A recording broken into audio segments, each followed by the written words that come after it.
Hello दोस्तों, नमस्कार। मैं संगीता अपने चैनल में आप सबका स्वागत करती हूँ और आशा करती हूँ कि आप लोग अच्छे होंगे, स्वस्थ होंगे और मस्त होंगे।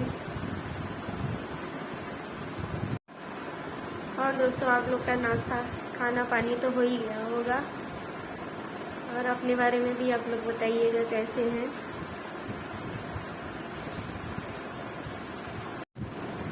तो दोस्तों, ज़िंदगी कितनी मतलब कि क्या है, कुछ समझ में नहीं आता। कभी कोई कुछ, कभी कोई कुछ समझ में नहीं आता। इस समय मतलब मेरी माँ जी का, सासू माँ की तबीयत ठीक नहीं है, तो उन्हीं के बारे में मैं सोच रही थी। कितना तकलीफ होता है ना।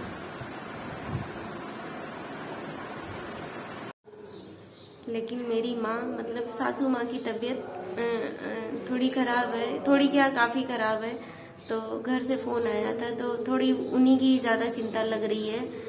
घर तो जाना है, लेकिन बच्चों का पेपर चल रहा है। पेपर थोड़ा सा ख़त्म हो जाए, बड़े वाले बेटे का चल रहा है, छोटे का तो ख़त्म हो गया है, तो उसके बाद ही फिर जा पाएंगे।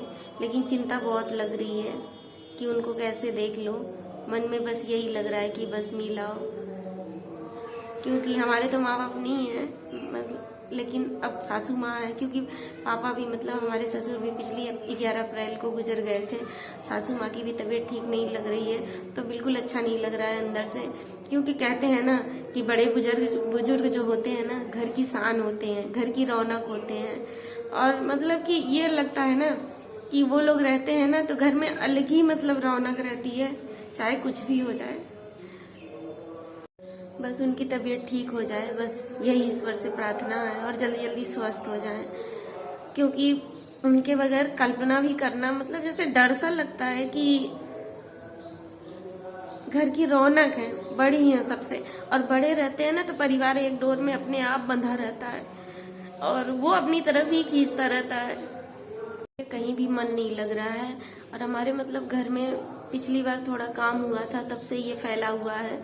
और क्योंकि पापा गुजर गए ना, तो उसके बाद किसी का मन ही किसी चीज में नहीं लगा, तो ये काम धाम कुछ भी नहीं हुआ, तो ऐसे ही फैला हुआ है। देखिए अब कब होता है। और जो है कि क्या कहते हैं, मैं छत पे आई हूँ, तो मैं सोची चलिए आप लोग से बात करते हैं। तो दोस्तों, बस यही सोचिए, मतलब मैं सोचती हूँ कि ये सत्य ही है। पहले एक बार परिवार बढ़ता है, फिर उसके बाद धीरे धीरे कम होता जाता है। तो एक समय ऐसा होता है कि घर इतना भरा रहता है कि रहने की जगह नहीं रहती है। एक समय ऐसा आता है कि सब खाली हो जाता है।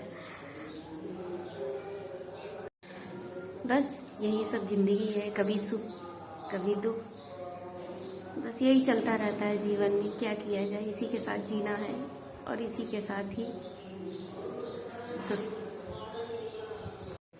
तो हमारे ये सामने ना, यहाँ पे सेक्शन विंडो से दिखता है मंदिर बना हुआ है, और मंदिर में सुंदर कांड चल रहा है, तो बस उसी की आवाज़ आ रही है।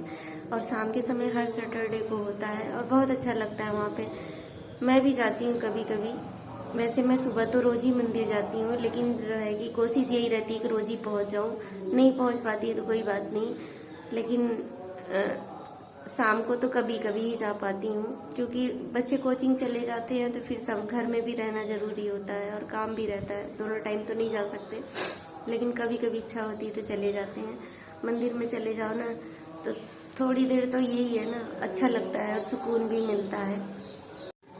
तो छत पे देख रही हूँ कि चिड़िया ने बहुत सुंदर सा घोंसला भी बनाया, और उसमें चिड़िया भी हैं। तो मैं सोची कि चलो, छत भी गंदा है, झाड़ू भी लगा दूंगी, लेकिन जो है कि अभी बहुत ज़्यादा शाम हो गई है, तो फिर नहीं लगा पाऊंगी, क्योंकि शाम हो गई है। कल सुबह देखूंगी, सुबह जल्दी उठूंगी ना, तो जब ही लगा दूंगी और साफ भी हो जाएगा। चिड़िया बहुत ही ज़्यादा गंदगी कर रखी है, उनके पंख वगैरह बहुत सारे पड़े हुए हैं। चलती हूँ, थोड़ी देर में नीचे चलती हूँ, चाय वगैरह बनाऊंगी, फिर देखती हूँ सब्जी वगैरह क्या बनाना है। और बस, तो चलिए दोस्तों, नीचे चलते हैं। और आज की वीडियो बस यहीं तक। मिलते हैं फिर एक नए ब्लॉग के साथ। तब तक के लिए बाय।